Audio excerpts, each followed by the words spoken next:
will talk here about a dimension of symbols. A dimension that is closely related to a theory by Carl Jung, the great psychiatrist. In his analytical psychology, he spoke about synchronicities. I will talk a lot about synchronicities, but symbolic language is much more than just synchronicities. Imagine that I want to say something to one of you, and you do not want to listen to me. And I keep insisting, this is important. Hey, look at me here. I want to talk to you, and you pay no attention. And you turn in every direction and talk to someone else. And I am there trying to talk to you. And at some point I lose my patience, because patience can be great, but eventually it runs out. I lose my patience, grab you by the shoulders, and shake you like this. Listen to what I'm trying to tell you. A real shake. That is a synchronicity. Life is already pleading with you. So, when a synchronicity happens, wait, where was I? Because life is already taking concrete action with you. These are very powerful and, let's say, explicit events. Life is truly holding you by the shoulders and shaking you. It means that life gave you several signs before, and you chose not to see them. Perhaps you could even recall previous events and realize that gently you were already being guided toward this. But gently was not enough, was it? Life had to insist a little more. That's when synchronicities appear. But life as a whole is symbolic. And this symbolic life reveals itself in the simple events of every day. There is an Eastern tradition that says life is entirely pedagogical. If there were ever a moment with nothing to teach us, it would have already been removed from our lives, because life does not allow for voids. Nature does not allow for voids. If there were a moment in your life that had nothing to teach you, it would have already been taken away from you. So, if you arrive at your window in the morning, that view from the window in the morning is very romantic, isn't it? Every small scene, everything you see, every moment of your day when you pause for a moment from your mechanical routine and look at the world around you, each moment is trying to tell you something. And when we are able to decode these moments, it is wonderful because you realize that it was essential for you. It was exactly what you needed to hear. I often share in my lectures. Perhaps some of you are familiar with these examples I use, some of them quite frequently. For instance, the example of rain. We are looking out the window and a heavy rain begins. The strong rain shakes the trees violently. It's a beautiful spectacle. I don't know if you've ever seen it. Somewhat violent, but beautiful, isn't it? A tree swaying with the wind and the rain. The storm is beautiful. After the storm passes, the pile of leaves on the ground is also beautiful. Then you look and say, wow, nature knows how to create beautiful things even when it's destroying. Then you shift your gaze a bit and see a newly built apartment building, already ugly, poorly finished, already with leaks. Then you look and say, wow, human beings make ugly things even when they build, and nature creates beautiful things even when it destroys. There is something strange behind this. What is the principle behind human action that is so different from that of nature? And then, if you pause for a moment to reflect, you will realize that nature strictly follows the laws of life. That which in the East is called Dharma, the outstretched arm of God over the cosmos, the law that leads all beings toward evolution. Nature does not deviate. It fulfills this law with absolute rigor. Whereas human beings deviate, they possess free will and can stray from the path. And by straying, they do things that do not serve the universal good, but rather their own selfish desires. Instead of following Dharma, he follows karma. What is he seeking in that building? The lowest cost with the highest profit. And sometimes, something that was finished just a year ago is already ugly, poorly finished, already showing signs of aging. In other words, when you look at these two things, you're seeing in nature a snapshot of Dharma and karma. Nature is always beautiful. Dharma, the things we make ugly, karma. With such an observation, you learn to see Dharma and karma right before your eyes, simply by looking at a storm through the window. Is that a teaching? Wow, when we stop to observe, there were times in my life when I would tell myself, every day, at least one lesson. It was a time that drove me a little crazy because I had to be alert all the time and decoding, since so much comes at you, but we can't always manage it. But it was very fruitful. It was quite interesting. One of these days, in my backyard, it rained, and I wanted to sweep all the water toward the drain because the cement in the yard was poorly laid and it has uneven spots. So the water tends to flow to the lowest spots and forms a dirty little puddle there with soil. There I was with the squeegee trying to push that water toward the drain. Suddenly I realized that it was slipping away to the sides and going back to the puddle. I said to myself, my consciousness is exactly like this. If I don't have the will to guide it in the right direction, it will go to the lowest and dirtiest point. If I am not attentive to this, it will go to the lowest and dirtiest point. If there is no will, if there is no determination, things flow toward what is most comfortable. That is the lowest and generally the dirtiest. An observation like this, all because of the squeegee and the puddle in the backyard. Is there a message in that? There is. There is a message everywhere, in every corner. I used to take objects from the classroom with my students and ask them, what is the symbolism of this?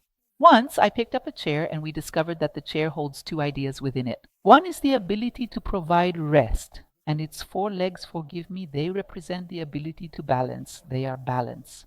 And the other is that the shell where you sit is the possibility of offering rest. In other words, the virtue of balance and the virtue of generosity, which welcomes you so kindly so that you may rest. In nature, this produced a wonderful result, because the chair is an indispensable object, the union of balance and generosity. Can you imagine that if I combine these two virtues on other levels, it wouldn't also yield fantastic results? I believe it would.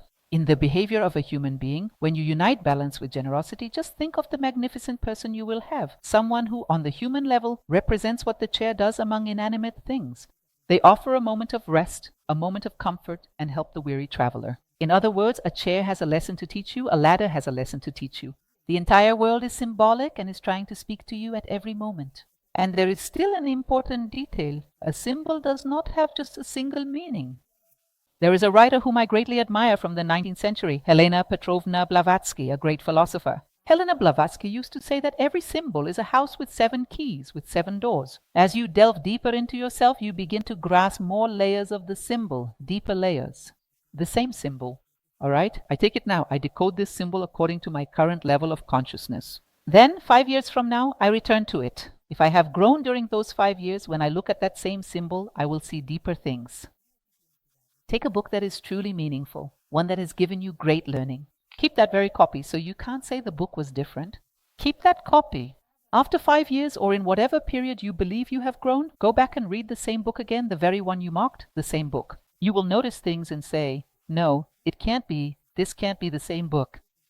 This wasn't here when I read it the first time, but it was, you just weren't ready to see it. Has this ever happened to you? Have you ever reread something and understood so much more?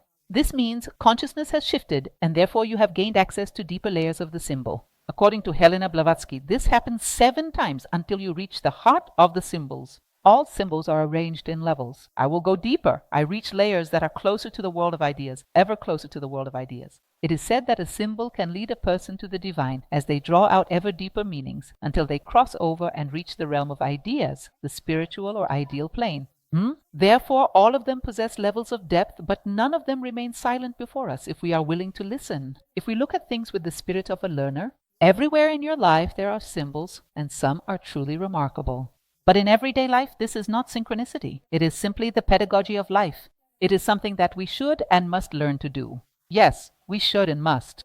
However, they are more subtle. Therefore, they require a great spirit of learning. They require you to keep asking new questions of life. It requires that you observe the answers that you believe. Carl Jung himself used to say that synchronicities usually do not happen to those who are predisposed not to believe. Because it is as if nature itself were speaking. It will not speak to those who do not listen, right? So if you are seeking answers in life, you will notice that life moves through various symbolic events to provide you with those answers, sometimes subtly and sometimes more intensely, like a synchronicity. But ideally, we would learn to engage in a dialogue with life as a whole so that it wouldn't be necessary to reach the point of being shaken by synchronicity, that we could remain attentive and learn to speak the language of life at all times. That would be ideal, wouldn't it? There are more explicit moments. These are precisely the synchronicities we are going to discuss. Is it possible to have a dialogue with life? This is an example. I often say that I will do a list of my most well-known examples, and this one would be among the top. Yes, everyone probably knows it. It's the example of the line, remember? You get in a line, the line you chose doesn't move, but the one next to you moves, and the one on the other side moves as well. Then you say, well, what a pain, what bad luck. Let me switch lines. I'll move over here. And what happens? That line stops moving and the one you are in starts moving. Where does this happen? At the supermarket, at the bank, in traffic, everywhere you go. And how do you react? Wow, I am so unlucky. This could have happened to you, not to me.